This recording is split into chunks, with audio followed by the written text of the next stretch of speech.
Hey guys, John here, your host on Mgtow is Freedom. It's Sunday night, the end of the weekend. You're supposed to be rested and recovered and, go back to work refreshed to kick ass for another week. I am fucking mutilated, exhausted, tired from work. I just stay busy. It's what I want to do. I like it. It seems like I go to work all week and then I'm thrilled. I'm going to relax this weekend. And then I bust my hump all weekend. Get to the end of it and go, I need a break. I'm going to relax this week during work. Never works out. It's good to be a man. It's good to have stamina, the ability to do that. It's just good. Right?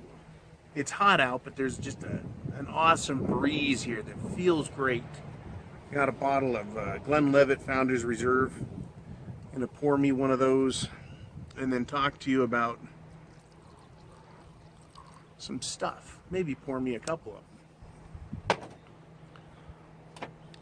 them. Sandman, the channel Sandman, he did a video and it talked about a woman who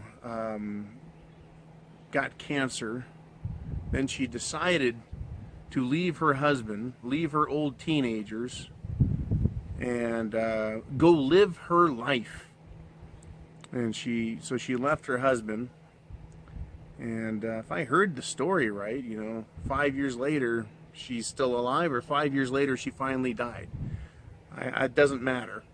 What's interesting though is that she got a bunch of money through inheritance.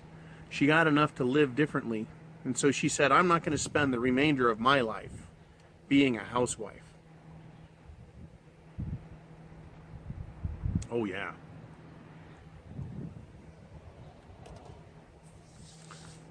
What's fascinating to me is, as men, we go, why are women so fucking difficult to figure out? Well, it's because they don't act like women. They think they're men. They want to be men. They want to make their own way through the world, and they want to say, it's good to be a man, except they're a woman. They got a lot of trouble with it, you see. But this situation with this woman getting cancer, or actually getting a bunch of money, she used the cancer as an excuse to go out and live a different life, right? To abandon the life that took care of her to the point where she no longer needed it because she got an inheritance, a bunch of other money, and maybe it was fuck you money, right? And that's the thing, is once women can say fuck you, they will. And I think this is key to understanding women and key to understanding why they're a threat. The fuck you can come in many ways. They get a job where they can support themselves finally. They get an inheritance, right? Or they can leave you and take your money. But it seems that more often than not, it's as soon as the opportunity arises, that's what a woman will do. Because it's not about having a relationship. Those days are gone. Now it's about living life the way they want, the way they dreamed of. Free, able to take care of themselves.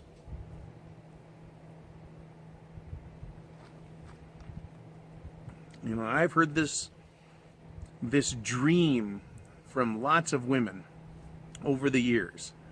They dream of living an entirely different lifestyle, where they say, I had no idea this is what life was going to be about. And so they wish they could do this or do that, or live here or there, or live on their own. But see, there's a difference between fantasy and reality. The problem with women, though, is they've been told from a very young age that they're the same as a boy. They're as good as a boy. They're as smart or as strong as a boy. Capable, able as a boy. And then when they grow up into women, they say, I'm just as good as a man, capable, etc. So they've been living the fantasy. They were taught the fantasy. They were indoctrinated with fantasy thinking. And so I can understand what they're doing. I don't agree with it, but I understand it. They've been sold a fantasy their whole life. Told that they deserve it. They're a Disney princess. Shouldn't they have everything they want? But reality, reality sucks you back in, right? They wake up every day and, sorry, honey, you're only qualified to do a certain amount of things. You're only capable of doing a certain amount of things. Sorry for the reality. Too bad, so sad. Fuck you. Go to work as a woman. Accept reality. And that's where we get into trouble, is they refuse to accept reality because they were sold the fantasy. And they want to be like men. Be free, on their own, have their own money to make their own decisions. My very own ex-cupcake, right, wife, right, lamented after over 20 years of being cared for that she never had a chance to care for herself. So I obliged her. What did I do? Gave her some divorce papers. Hey, you want to act like that? There you go. Want to treat me that way? There you go. You want to think that way? Try it out. See how you like it. And I did. I gave her months and months to try out different lifestyles. Go ahead. Try out different guys. See how you fucking like it. Right? And then get your ass home. Nope, wouldn't do it. Right? Just wanted to take and take and take. Well, this idea of living on her own, being her own woman and making all her own decisions, that lasted about 5 fucking seconds.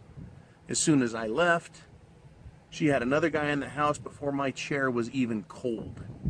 In fact, I believe he sits in my chair. My fucking chair. My birthday chair.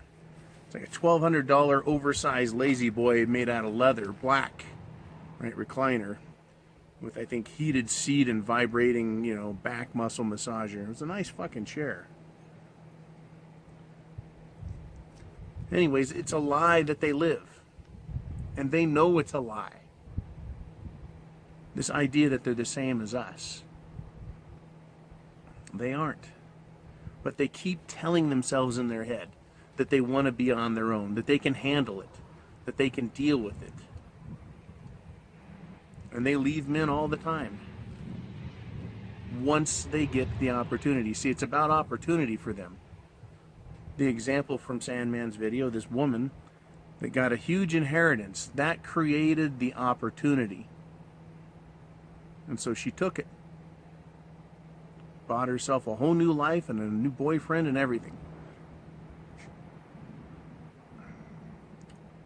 And the thing we'll never know is, do women really understand the mistakes they're making? Or are they, right, do they understand? Or are they so childlike in their mind that they don't fathom the trouble they're in? That they wake up one day and go, oh my gosh, what happened? I thought everything was fine. I've got a job, and I guess I can't afford this house and car. Crazy.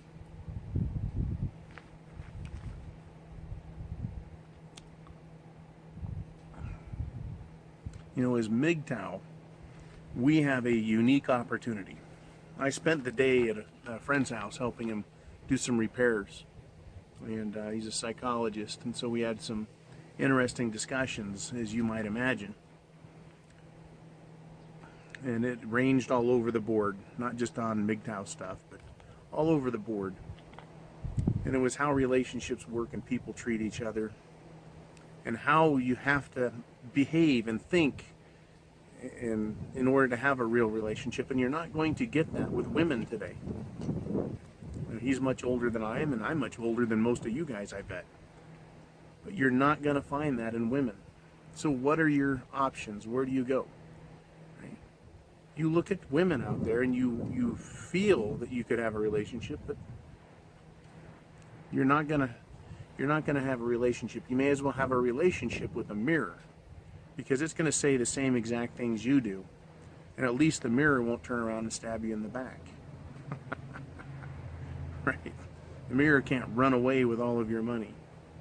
The mirror can't break your heart.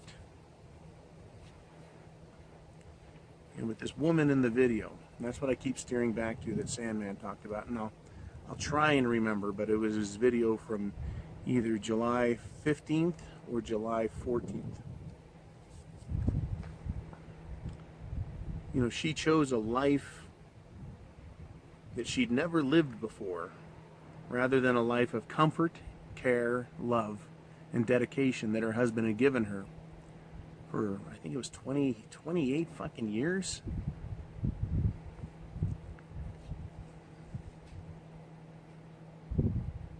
It gives you an idea of how women today value men. Right? You don't have a bank account of love built up or trust or anything with them. They live from moment to moment in their thoughts. And they'll betray you in a fucking heartbeat. If it gets them that dream, that long-held romantic vision of theirs, that they can be just like men. And they think that all it takes is money. Well, the story, money makes the world go round. You can, money, money, money. Everything is about money. Well, it's not. In order to live in this world on your own, it takes perseverance and attention to detail, hard work, and a lot of thinking. Women aren't dedicated to that. They're just not. If they were, there'd be a lot more women in positions of ownership in businesses, management. They're just not there. They can't hold it. They can't hold it together. It would be interesting to see if this woman who got a huge inheritance and left her husband, I think a lot of them want to run out and pretend to be men and pretend to be adults, but they want that ability to run back. And I think that's part of the monkey branch mentality, where they hang on to you and swing, and then they reach for another guy, and then they grab onto him. But they want to keep you close. They want to see if they can swing back to you. Mine tried that in a number of different ways, even after I had divorced her, the paperwork. She kept trying to keep that door open, that comeback. They realize, I think, once they're on their own, how scary and big the world is and how small and insignificant they are. I think when they get out there on their own, they find out they're not as valuable as they think they are. I was walking through the grocery store, checking out, and it's lined with women's magazines to the right and women's magazines to the left, and one had a picture of some pop star, and it said something about her, quotes, "You have the power." It cracked me the fuck up. I thought, what power is she talking about? The power that the woman who picks the magazine has up. What power do women have? Well, they have the power to take care of a man, and they have the power to destroy a man. And it seems to me that given the opportunity and given enough money, the choice women make is to destroy men, not take care of them. So as Mgtow, we get to ask ourselves the question, with today's women,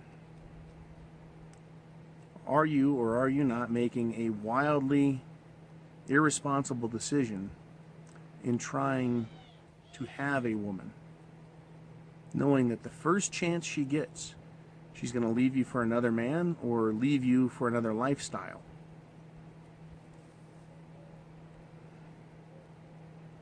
This has everything to do with morality. Not only the question